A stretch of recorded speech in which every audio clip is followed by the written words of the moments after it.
আগে ভালো ছিল, এখন এই অবস্থায় মনে করেন 1000-1200 টাকা জমা রাখছি, তাতে মনে করেন সারা দিনে 300-400 টাকা আমরা ভাড়া মারি, গাড়ি জমা আছে, খাওয়া খরচ আছে, আমাদের সংসারই তো চলে না, অচল। 71 কি যুদ্ধ হয়েছে, এর থেকে বড় যুদ্ধ হইব বাংলাদেশও। তাইলে কেমনে হইব এটা? 7.5 কোটি কম্বল আনছে, 7.5 কোটি কম্বলের ভিতরে হের কম্বলই নাই, তাইলে এটা কেমন দুনিয়া?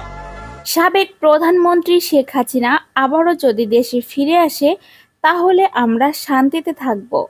শেখ হাসিনা আগে যেভাবে দেশ চালিয়েছে এখন সেভাবেই চালাক, তাতেই আমরা ভালো থাকব।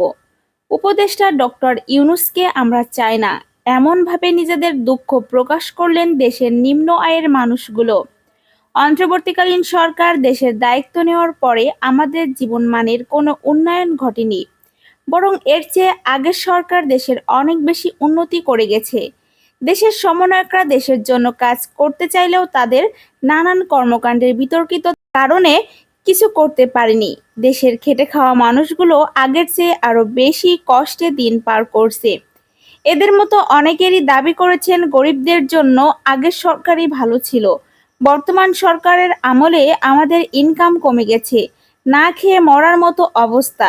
এক রিকশা চালক বলেন, শেখ হাসিনার সরকার আবারও সুষ্ঠুভাবে দেশে ফিরে আসুক। অন্তর্বর্তীকালীন সরকারকে আমরা চাই না। শেখ হাসিনা সরকার দেশে ফিরলে দেশের সকল সমস্যার সমাধান হবে।